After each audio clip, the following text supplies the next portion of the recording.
old school, so you know what you're doing. Yeah. So how did you get start in the music industry? That's when I was 7 years old, right?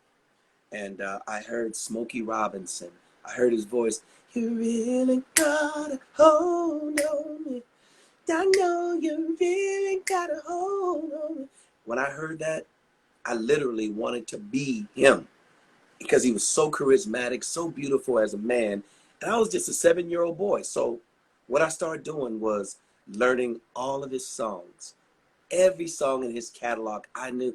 Baby, baby, don't cry and choose it, beggar. Choose. I learned all that stuff. I was driving my mother crazy. Well, she didn't tell me then, but I grew up, she's like, you used to drive me crazy listening to them songs over and over again. And but she said it was cool because I didn't have to worry about you. You wasn't outside playing around, and I had to worry about you. So I started off like that, and I just tried to emulate Smokey. Even when I do live shows today, I can like emulate Smokey and sound just like him, and people are like mesmerized. And I still follow him to this day. But that was seven. So from 7 to 12 years old, I was just singing and singing and trying to be like Smokey. And then what happens? These five brothers bust out on the world scene when I was 12 years old. And I couldn't believe it. My whole mind was blown. I'm like, wow, these five little cats are doing something that I want to do. And it was the Jackson Five. And then from then, I started like following them, like most kids my age, because they took the world by storm and they were incredible. So that's how I started. And from then, my sister and I, we got in a group together called Papa's Results. And we started singing all around LA, Mavericks Flat, the Total Experience, the Apartment, doing all kind of high school proms and after proms. And we were doing gigs with at the same club, Mavericks Flat, as Lakeside Express, and Jeffrey Daniels, Shalimar, and Howard Hewitt. He was in Beverly Hills back then. And um, Shaka Khan and Rufus were there, the Whispers, and so many people came through Mavericks Flat. That was the place to play back in the 70s. And so our group, we garnered a big following at the time. Papa's Results was doing major things, and everybody was getting record deals. Lakeside, Howard Hewitt, that's another story. I'll tell you that in a minute, how Howard got the job with Shalimar. But everybody was getting record deals, and we were together like 6 years, and we recorded some songs. You know, they're on YouTube. We did a remake of Love Makes the World Go Round. We did the song called Sister Sheila, Papa's Results, and we just never ever got anywhere with the group. You know, it was my sister, myself, my sister's husband Brian Cox, Delbert Edmond, and Chris Oliver, and we were working so hard around Los Angeles at the time, and then we never went anywhere. Like got any major record deal like all the other guys did. Brothers Johnson and all of those cats got great major record deals. So my sister got a call from one of my best friends is Daryl Ross. His sister's named Sharon Ross, right? Sharon Ross started singing with the Eddie Kendrick singers, not Eddie Kendrick of the Temptations, but he Mm. was a gospel singer, and they were singing with Diana Ross. So she needed a soprano, and my sister got the call, and of course she left the group and went on the road with Diana Ross, and she didn't know it at the time, but she would be on the road with Diana. My sister's name is Raquel Harrell. She would be on the road with Diana Ross for like 12 years. And so that left me just as a solo performer. And of course, around LA, I got into different bands and stuff. And then I came to the attention of this African lady, and she really took interest in my vocals, and we did an album called Mwana. And on that album was like Belinda, hey, Belinda. You ever seen Belinda? Yeah, Yeah. so that happened in like 1980, 82. I met her. She's from Gabon, and she wrote all those songs on that album except for I Love My Family and Make It By Yourself. I wrote those, and she had all the baddest musicians on that album. I couldn't believe all those people played on my album, at the time. And so that album, Belinda was released, and that's when BET birthed that television show with all the videos. So my video Belinda was one of the first shown on BET, and it was crazy. It didn't really get big time. I think it went to number, if I remember right, Belinda was like number 80 something on the R&B charts. It was didn't do well, but I liked the recording, aspect of Yeah. everything. So that's how I really got into recording. That was 1982, 83. Belinda came out and Mwana came out, and I had a good time on the album project. And it went over there in Lagos, Nigeria, and it was a really big hit. Shout out to all my Nigerian fans. I still get you guys' inbox, and I love you guys so much. And stick with this girl, new Jack Flavor. She's the new kid on the block. I love her because she loves our old school music, and that's Thank how you. I got started, baby girl. It's and who'd have known I'd still been doing it to this day. Yep. Yeah, you were out there grinding, You did the Yeah. first, you know, it didn't, do that well, but it was a good start for you. Yeah. Yes. Yeah. And it's always wonderful. You never know if anything is going to blow up or not.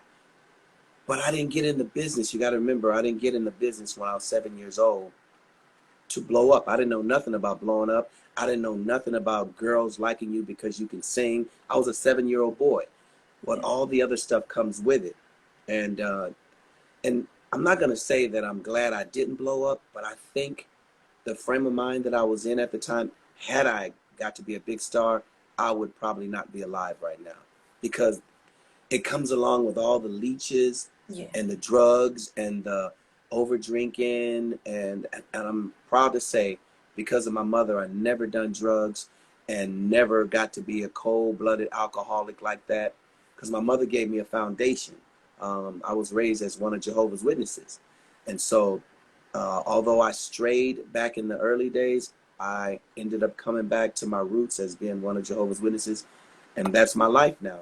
So now what I do is I go out and do wonderful shows still. Um, I portray Jackie Wilson and Sam Cooke and cats like that. I enjoy doing that. I just did a big show here in a couple of weeks ago in Vegas called Solid Gold Soul, and I played Jackie Wilson and Sam Cooke, and my friend did Ray Charles and James Brown, and then we all came together and we did a tribute to the Four Tops and the Temptations, because that music still lives. So I haven't lost my vocal prowess yet. It's just gotten stronger because it's a muscle. So the Yeah. more you use it, the stronger it gets. So I still record and everything like that, and I just love the music. I don't like the music business, but I love the music and creating. And I pass it on to my sons, and they do it, brother, and Pop and Jacob, and they're still doing their thing, recording Yeah. and. Brother, I was a teenager when they were out, so I remember Oh them. yeah. Oh, Yeah, I you was got to remember, it's not brother, it's brother. brother. Yeah, I was trying to say it that way, but yeah, I Yeah, remember them. Yeah. yeah. Yeah. That's funny. They got brother tattooed on their stomach. All the five brothers who were in the group, and so they broke up unfortunately. But Jake and Papa, they're still recording. Shout out to Jake and Papa, my sons, and my son Kirby and Jackie and Cheyenne. Oh, Grady, Anthony, Jr. It's a gang of them. I got a gang of sons, and my daughters too. Winter, Autumn, and Brookie. So I love you guys. Yeah. Weren't you supposed to be in Shalimar? Yeah, well, we go back to high school together, Jody Watley and Jeffrey Hmm. Daniel, and we went to Dorsey High School. Shout out to the Dons. We're still number one. Rest in peace, Vicky Jameson. I love you, baby. So Jeffrey and I went to high school together, and you got to remember that um, we were playing Mavericks Flat all the time. So Jeffrey knew I sang, and Jody knew I sang. So my dude Gerald Brown, who was the first one of the first members of Shalimar. He sang the hit song "Take That to the Bank." A long time we've been together, straight to the roughest weather. You and I, rich with love. That was a nice hit for them, right? So I guess for whatever reason, Gerald quit, and they were out on the road in New York. So Jeffrey and Jody called me, and they said, we want you to be a part of Shalimar, but what you have to do, and this was when my sister went on the road with Diana Ross, so it's crazy. I jumped at the chance to get in Shalimar. He said, but you got to go meet Dick Griffey and Leon Silvers first. That was on a Friday, if I remember, because I remember Jeffrey telling me, if you're not here by Monday, that means you didn't get the job. So I went down and met with Dick and rode around in his BMW. Then I went down and met with Leon Silvers. Shout out to one of the baddest producers in the world, Leon. And he asked me to sing some things like one of the tunes he had recently written at that time. It was Right Dead in the Right Dead in the Socket. They eventually recorded. So I was so anxious about getting. That's why I'm never getting anxious about anything anymore in this record business. If you get anxious, you're setting yourself up for a fall. Life is what happens to you when you're busy making other plans. So just don't be making no plans. Just stay ready so you ain't got to get ready, because that was a big heartache for me when I lost that job. But then I look back on it, I'm like, it wasn't that as bad as it seemed at that time, but I was so much younger. And Yeah. so I went down there, met with him, did everything I can to get the job, but best man won out, and that's Howard Hewitt. He was there, and I listened to all those tracks of Shalimar, and they're so beautiful. His vocals still stand up 40-something years later. And Howard is one of my good friends, and we still keep in touch. Jeffrey, we keep in touch together, and shout out to those cats. And I love Jody. She's one of the Dorsey Dons, and she's still out there doing her thing. And Shalimar, even though Jody's not with him, my girl Carolyn Griffey, Dick Griffey's Yeah. daughter. Shout out to Carolyn and to her mama, Carrie Lucas. The Solar Constellation family is still, the ones of us who are still kicking up dust, still doing their thing. So Jeffrey and them were just over in London. Jeffrey and Howard and Carolyn, they're still traveling and doing their thing and making audiences happy, still singing those beautiful tunes that were produced by Leon Silver. So after that was a big heartache, and then I did that album with the African lady, my African manager, Madame, call her Madame, Patience Davine. And then when that album didn't go anywhere, I was managed by her for 4 years, and then we broke management, and she went her way, I went mine.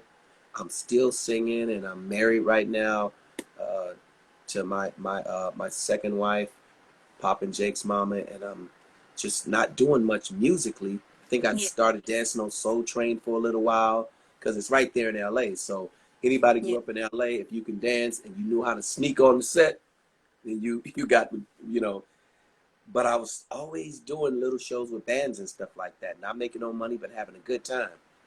Then I met Nate Watts and them, and that's when I got my first big breakout with RCA Records, and start traveling on Sticks and Stones and Fun, and that first album, Come Play With Me, it did really well.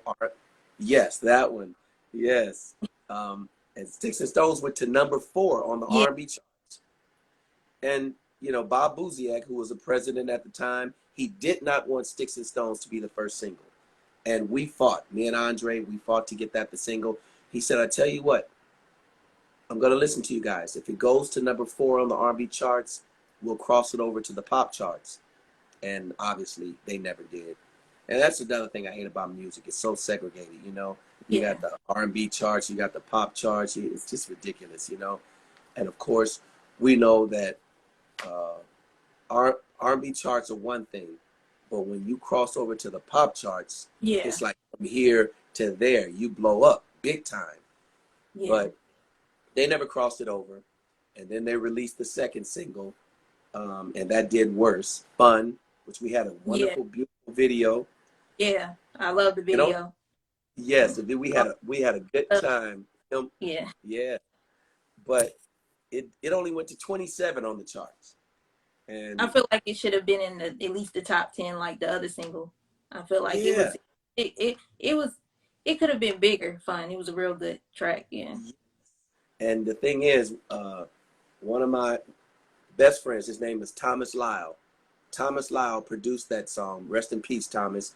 He's the son. Um, him and his brother Robin Lyle. You know who I'm talking about? Yeah, they had Yeah, a they were group called down Theory. theory.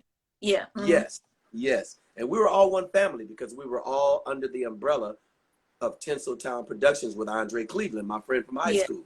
We still see each other. I was out to dinner with Andre last week, and Daryl Ross produced Sticks and Stones, and so we all grew up in Dorsey High School together. So we all meet once a month because we lost one of our dear friends a couple of years ago. So he's like, man, life is so short. We got to get together once a month. So shout out to all my friends from LA: Andre Cleveland, Daryl Ross, Rusty Sloan, Maurice, Sherry Byers, Allison Earl, Latris, Claiborne. We always meet, about 8 of us, just to kick it and just talk about our childhood and everything. But so after the death of, I wouldn't say the death of Come Play With Me album, because I still, like you said, that album still stands up to this day. My Yeah. son Grady, shout out to Grady, baby, the third. Grady's like, Pops, that Come Play With Me was your Off the Wall album, because every song is bad. Yeah.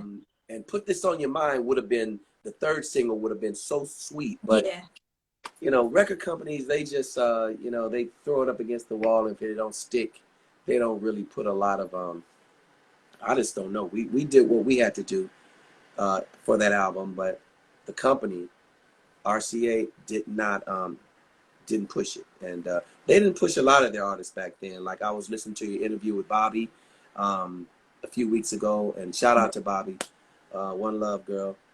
But you got people, Troy Johnson, they didn't push him. Yeah. Troy Johnson. CD two. All the RCA. Bobby Rossavilla, Tyler. Yeah, my friend to this day, Bobby. Yeah. Yeah, he plays with Usher now. Yeah. Yeah, I went to see Usher a few weeks ago, about a month ago. But Bobby Ross, he was a little boy on the label at the time, Yeah. and didn't push him. And it was just RCA. It was always a running joke at the time. If you want to stop the spread of AIDS, let RCA distribute it, because their distribution was horrible. So AIDS would have died out if RCA would have tried to distribute it. But they didn't. They didn't get on the bandwagon to the black department, RCA's A&R department, because when Eric Nuri left, Skip Miller came in from Motown, and Skip tried his best, and then after that, it went nowhere. So after that, they promised me that the next album, Grady, the next album, we're gonna get on it, and we're gonna make you a star. And so we really put our all into that second album from RCA, which was called Romance Me. Yeah. And they released that first single, which was Don't Turn Your Back on Me, written by James Allen and produced by James Allen and James Strong, I think. I remember, 2 of my best friends to this day. And we've shot the video. My dude Michael Rand, yep, that's that album. We shot the video, and we just knew it was going to blow up, and it never did. So that was another crushing blow, because the video to that was so beautiful, and we had it set kind of like in a Harlem, New York club back in the day, and they didn't do that. And then after that, I guess Andre went in and had words with Skip Miller, and I guess the words were really foul, and Skip Miller just threw up his hands and said, okay, so long, Tinseltown Productions. So we were all out of a record deal. Domino Theory, me, and Tyler Collins, and my boy, Pretty Terry Stanton. He was about to get signed because he was a wonderful vocalist. Rest in peace, Terry. That's my dude. But yeah, and then after that, we were still trapped on Tinseltown Records.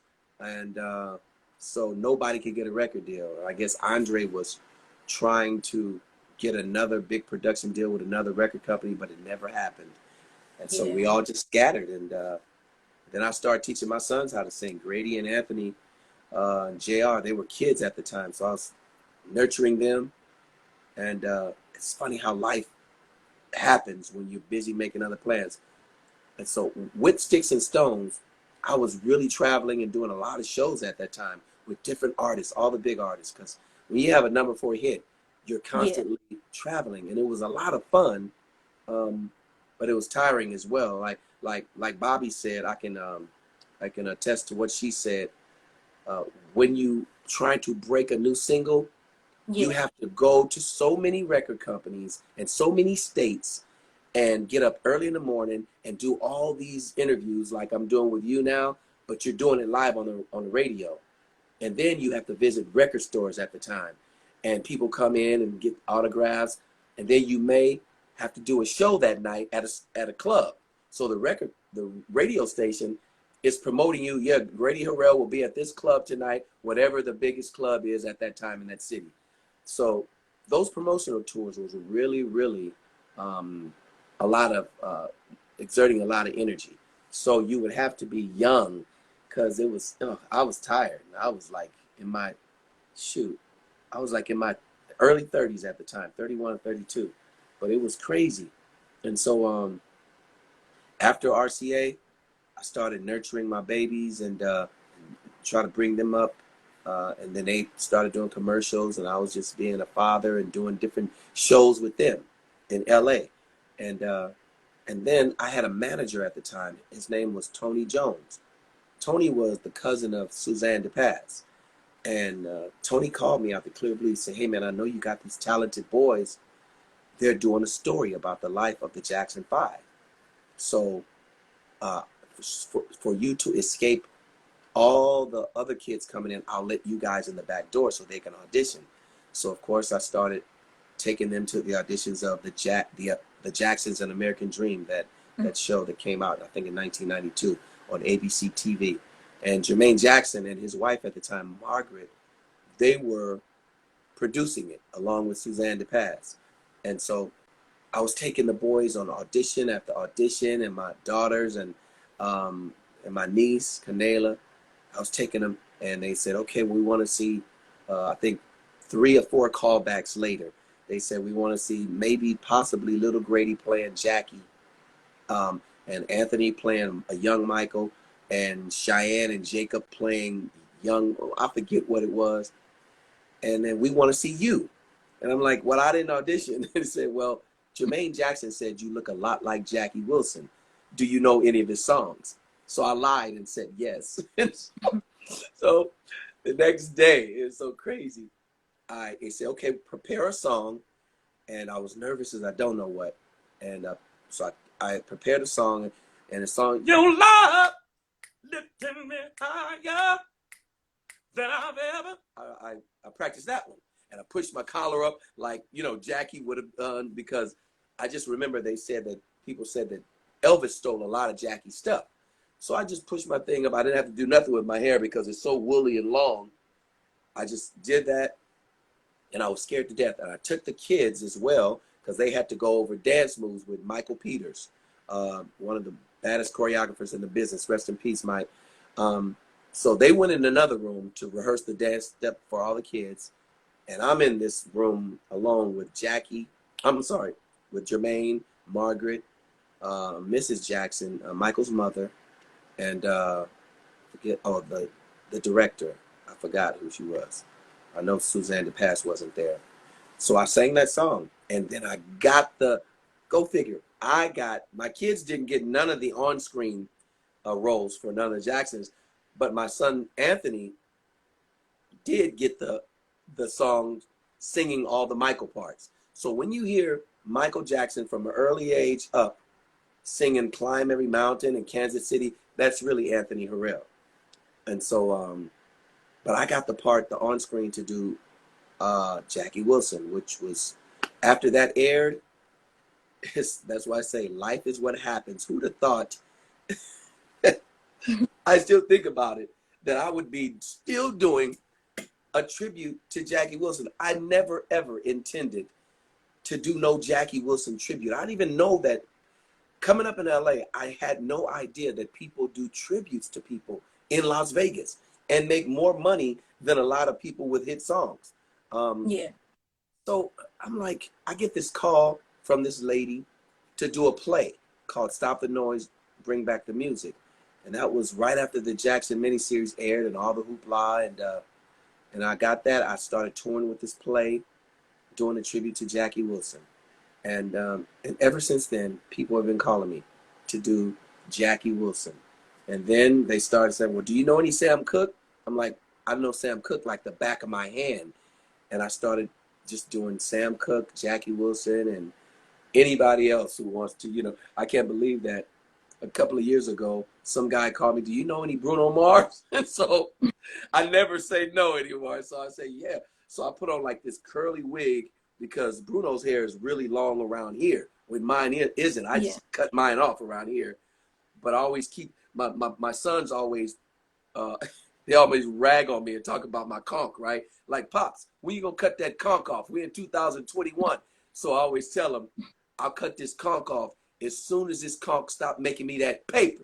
So as long as I do Jackie Wilson, I need this. And then when I have to do Sam Cooke, I'll just put a little natural wig on and I do Sam. And people, it just takes them back in the day. And that's what I do. I love being in front of an audience. And that's what I do to this day. And then I work for my two sons, my two oldest sons. We work for a company called West Coast Music out of Beverly Hills, California. And I did this really wonderful wedding last night with like 40-piece orchestra and just stuff like that to pay the bills. And Jehovah has blessed me to do that. Yeah. Yeah. So how was it working with Stevie Wonder? Woo! That was still it's and to be friends with Stevie, I haven't talked to him in a few years, but when we were working in New York together and at his Wonderland studio, it was like I was in a dream. Literally, I mean, I grew up listening to this man and being one of his biggest fans, So when that came, it was like Stevie is the type of dude. We're the same, we act the same, and he's really into astrology, which I'm not. But his birthday is May 13th. Mine is May 12th. Okay. And so he's like, man, we're just alike. I'm like, wow, okay, all right. So working with him, watching him play all the instruments, it was something out of a movie. And we're sitting there, everybody's gone out of the studio, and it's just me and Steve. And he takes his glasses off, and he's like, which one of my songs did you like the best? Just like I just asked you. And so I would tell him, I'm like, one of my favorite songs, it's kind of obscure song. And we'd be sitting there and he'd be on the piano. And I'm like, I like that song called Think of Me as Your Soldier. He's like, you remember that one? And so he gets on the piano. He's like, wow, I got to try to find it. Think of me as soldier, the man whose life is for you. And he started playing it and singing. I'm like, oh my God. So I was like a little boy and it was incredible. So I would like fall asleep right at his feet because Stevie wouldn't get into the studio until midnight, maybe 1 o'clock in the morning. So we knew that's how he rolled, right? So everybody would get tired and go and go home, but it's just me and Stevie. So I would lay down and fall asleep while he's laying all the tracks, the strings, the drums, the bass line, the guitar, all the pianos, and then he would wake me up at 4 or 5 in the morning, say, okay, sing this song.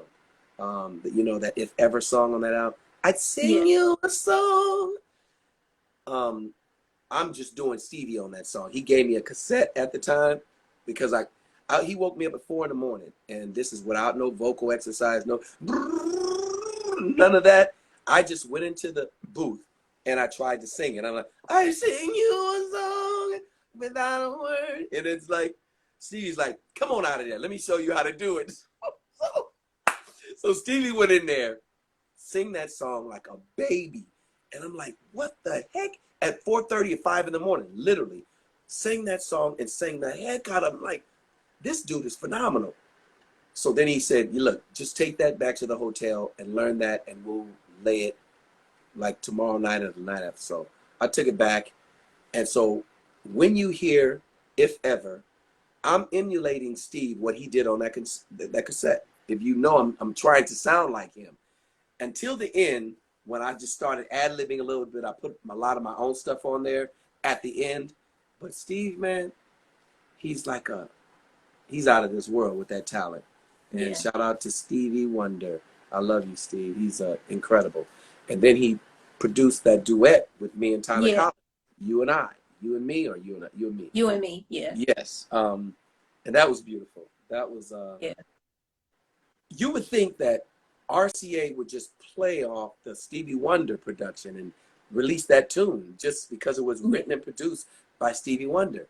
And since Tyler Collins, her song Girls Night Out, I think went to #1 on the pop charts. Did it?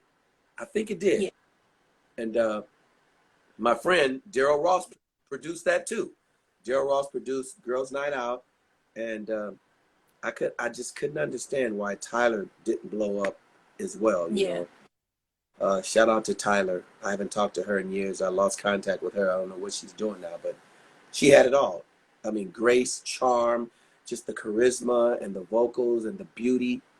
But Stevie Wonder, you know, just being in the studio with him, I can't say that I topped that, being in the studio with anybody. I really can't say I topped that. Yeah. Anybody you remember going on like tour with during, you know, your albums and all that? Any memorable tours? Whew. I was on tour. I was on the same show as the Boys. Remember the Boys? Oh, yeah, Boys are. Yeah. Yeah, Kwame, James Ingram. Yep. Today featuring Bubba, my boy Bubba. He's on Instagram all the time. Follow him. The lead singer of Today. Ooh, so many people. Back in the day when everybody had hits. MC Hammer. We started off together. Me and MC Hammer would always, when he be coming out of promotional tour with his record company, I'd be going in, and we always met like that. He blew up like an artist should when they work hard, and I didn't. But we were on a lot of the same, you know, promotional tours. But back then, you got to realize in the late 80s and the early 90s, people stopped using live bands, and we would just do tracks. So we would do all these track dates. You know, BB and CC Winings.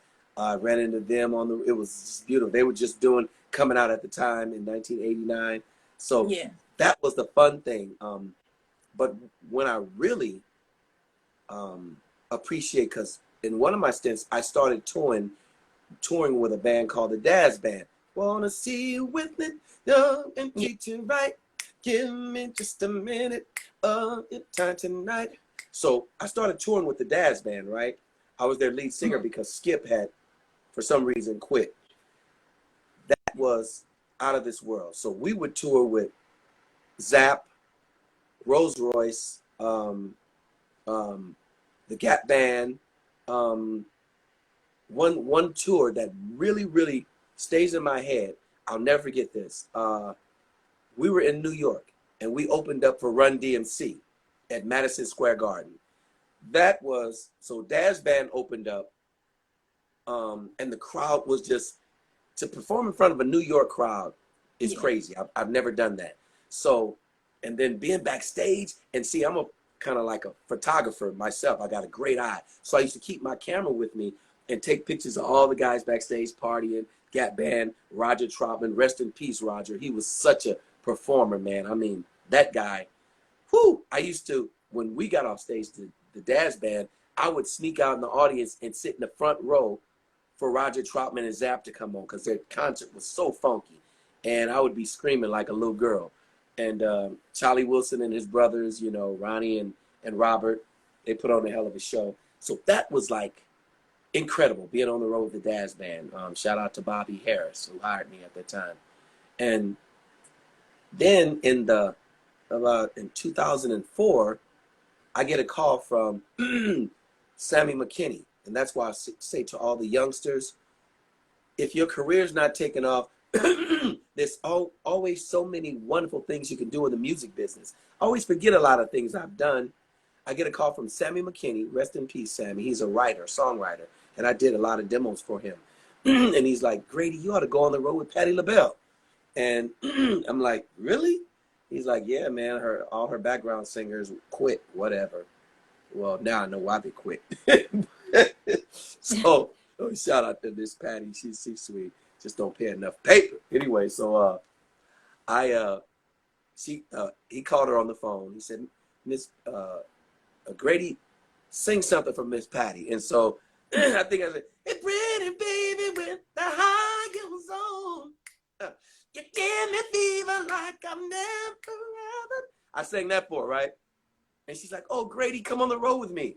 So I said yes without discussing money first, just because this is Patti LaBelle asking me, Grady Harrell, to go on the road. So I was just so stargazed. I ended up going on the road with Miss Patty for like 8 months. But the experience outweighed the money. We was only getting paid $1,500 a week, which is, you know, I know people who work for, most of her band members were guys who played for Britney Spears, Justin Timberlake, and all those young artists who was just paying them. And naturally, the white artists are making buku more money than a Miss Patti LaBelle, you know. Yeah. So I understand if you're not a Lionel Richie or a Michael Jackson, you're not going to pay your people $5,000 a week. So Miss Patty, bless her heart, you know, she was making good money, but I was only getting $1,500 a week. But the experience, we went over to Europe and and we stopped and we were in Holland, Belgium, London, Germany. I mean, Miss Patty hadn't been over there in 16 years, so they rolled out the red carpet for her. And then we would do the North Sea Jazz Festival in Holland, where my sister Raquel is living and has been living for 30 years now. Shout out to my big sis, Raquel Harrell. The Harrell family will be doing a podcast on YouTube about our whole family, and the whole family is going to get involved. We just got to start filming it. But we have all the episodes written. So my sister was living there, and I gave her free tickets. And to be on the same show as like Al Jarreau, James Brown, James Taylor, which one of the baddest white boys out there, and on and on and on. To be on the road with Miss Patty, you meet all these great people. So I really love that, the experience of being on the road with her and meeting artists, because it's like when you meet artists that you grew up loving, like when I met Jermaine Jackson and the Jacksons, they came on the set to the movie. That was mind-boggling. I'm like, I'm 12 years old, loving this family of singers like everybody else in America. And then to be asked, when I get to be about 30 years old, 32, to be asked by Jermaine Jackson to sing, to do Jackie Wilson, because Michael Jackson loved to be on the side of the stage watching Jackie. That was crazy. And then it's just, the snowball keeps rolling and getting bigger. And so I'm just still out here doing it. But Stevie Wonder was incredible. I think he was the most incredible artist. And then meeting all the other ones. I just love meeting all the artists that have paved the way for all of us, you know. That's amazing. You deserved it, because you sound real good to this day. Thank Still you know, you're with the heavyweights, in my opinion. Listening to your stuff from the late 80s and early 90s, you kind of give that 70s soul vibe, but with the hard beats, you know, new jazz. So yeah. Thanks, dear. I really appreciate that, because I take a lot of pride in my craft, because this is what I've been doing to pay the bills, to take care. You know, I'm taking care of my 81-year-old mother, and that's an honor to take care of my mother. It's so beautiful to make sure she eats well, and I prepare her stuff in the morning, and I have my brother Trent living with me, my younger brother. So when I go on the road for a little bit at a time, I don't like going on the road for no more than, I visit Canada quite a bit before COVID broke out. Yeah. And I do so much in Canada. There's such a beautiful, shout out to Pete Paquette in Canada. Thank you. He's my promoter over there.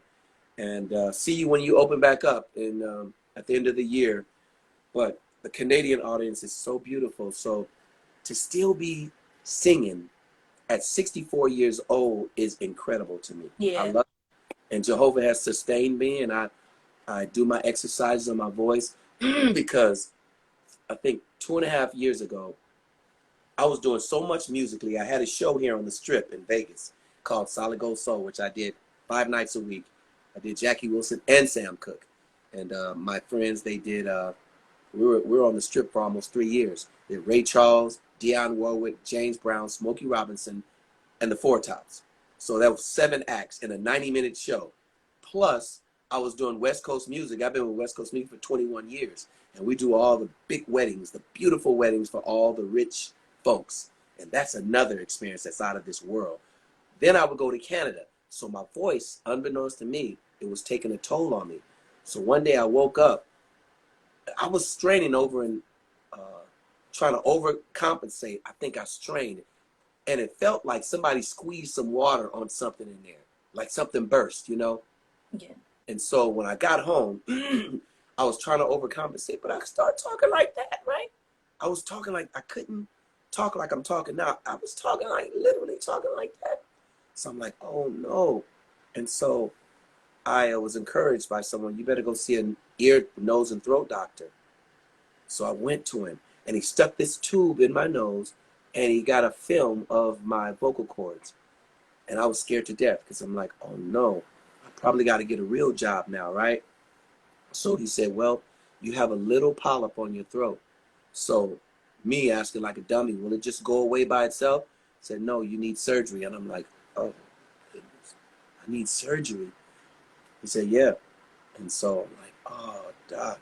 I was just scared to death. I can't even tell you. Anytime anybody goes through any kind of surgery, that's scary. And throat surgery, and I heard a lot of people don't come out of that sounding the same, right? So I had to do it.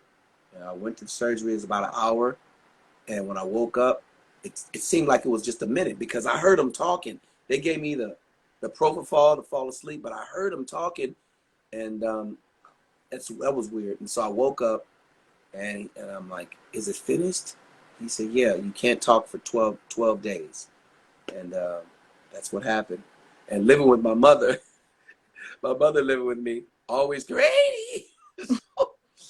I said, before I went to surgery, I said, Mama, you got to understand one thing. I can't talk for 12 days. So don't be asking me nothing, and don't be. So I gets home after surgery. Of course, Mom, she didn't listen.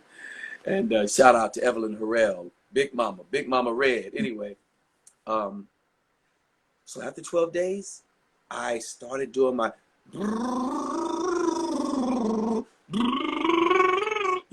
I learned that from Seth Riggs back in 1981. And Seth Riggs is one of the biggest vocal coaches in the business. He worked with Stevie, Michael, George Benson, James Ingram, and everybody and their mama went to Seth. Well, my sister and I were singing at some big old hall in Los Angeles. Oh, the Dorothy Chandler Pavilion.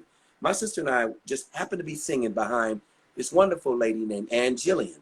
Ann Jillian had a TV show, and she saw me and my sister singing at a club in Santa Monica, California. She's like, can you guys come on the road with me? Do shows with me? And we said, of course, wherever that paper is, we going. So me and my sister ended up singing for Ann Jillian. Well, who was in the audience? A man named Seth Riggs. Any singer who's listening to your show knows Seth Riggs. He came backstage to introduce himself to me. And I was in 1980, so I might have been 23 or something like that.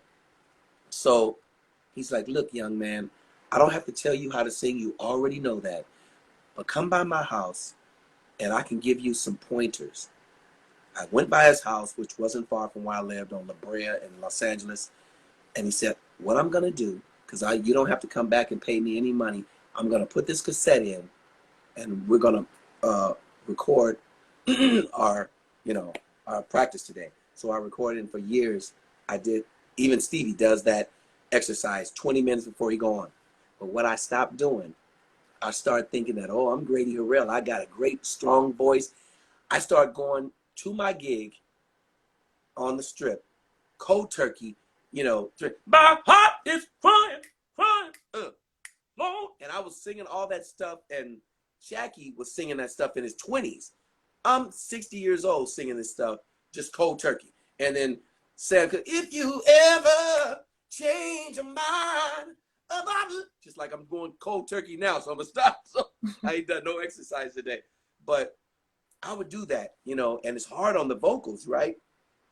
And the doctor said your vocals are overworked, and that's what made you get this polyp. So now, like I had a gig yesterday out here in Las Vegas at the Red Rock Casino, and I did my exercises 20 minutes before I went on stage. And so I always tell young singers, do your scales.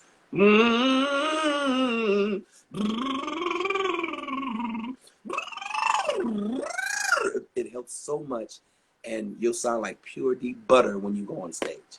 Yeah. Yeah. Like any plays or anything? Huh?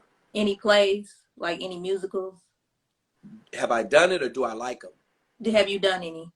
Oh yeah, I've done like I think 3 or 4, and I really love that.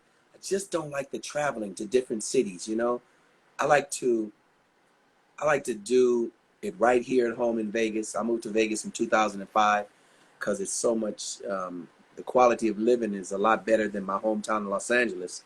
Um, I mean, LA is just the rent and the mortgages are going up so much. Now, a lot of people are moving to LA, to Vegas from LA. So now the housing is going up even out here. But I love plays. I'll even love to go see them. The first most beautiful play I saw was Dreamgirls with Jennifer Holliday. And I went to see that play about 10 or 11 times when it was in Westwood, in Los Angeles. And it was incredible. So I even tried out for that play. I went to audition for it when they had auditions, and I wanted to get one of those parts, but that's still one of my favorite shows to this day. Then I was in New York a couple of years ago, and I went to see the Temptations play and the Carole King show on Broadway, and it was beautiful. That would be one of my dreams, but it would take up too much of my time, and my whole time is trying to serve Jehovah now. I'm a witness, so my ministry to Jehovah is number one. It's not the music anymore. It's just trying to serve Jehovah. And so that's what I do now. Although I perform to pay the rent and everything. But my main thing is, because we're living in such bad times now, the Bible calls these the last days. And so my main thing is just, you know, preaching about the kingdom in the heavens that's going to bring all the earth back to a paradise. And the kingdom is ran by none other than Jehovah's Son, Jesus Christ.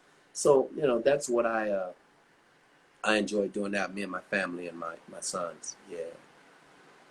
Yeah, I love that you never gave up. You know, you took all the opportunity you could get. You know, I appreciate that about you. Yeah. Yeah, my mother always says the same thing, and she's my biggest fan. And I don't have that give up kind of vibe in me. I do believe that when the music is not paying the bills, try to do something else. Don't just have one job. You know, I mean, I could sit on my laurels and say, okay, this West Coast music job is great. It's paying enough. And it's just one day a week on Saturdays. But I don't even want to do that because, you know, what if West Coast shut down? I mean, they've been in business for 37 years, but anything can happen. So you always got to have a plan A, B, and C.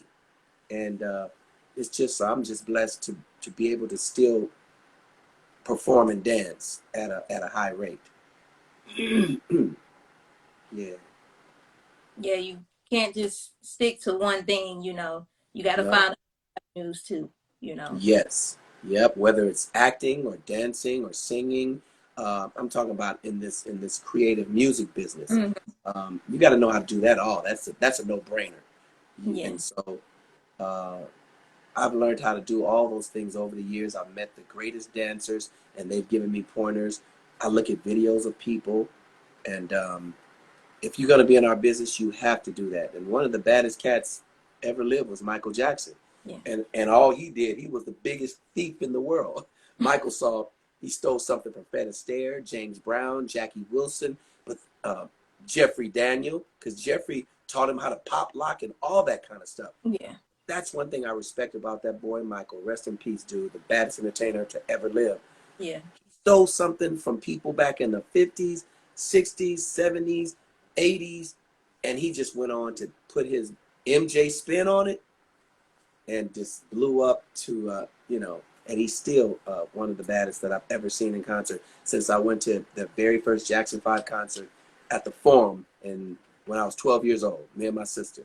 And ever since then, I just started going to all the Jackson 5. Shout out to all the brothers who are still doing it, Marlon and Jackie and Tito. Shout out to you guys, man.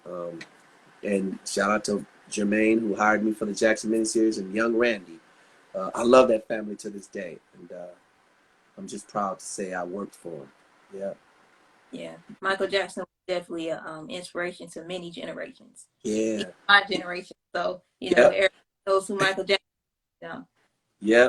Even people right now, they tell me, Grady, you sound too much like Michael. I'm like, well, that's a plus, because I've always grew up singing, trying to emulate Michael, and I just got that thing about my voice. I can emulate other singers, whether it's Stevie or Donny Hathaway or Jackie Wilson or Sam Cooke, Otis Redding.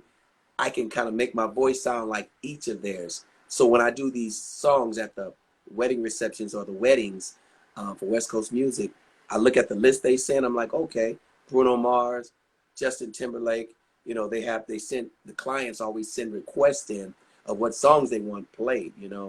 And so I'm like, okay. And all the people they're like, I can't believe how much you sound like Bruno, or how much you sound like.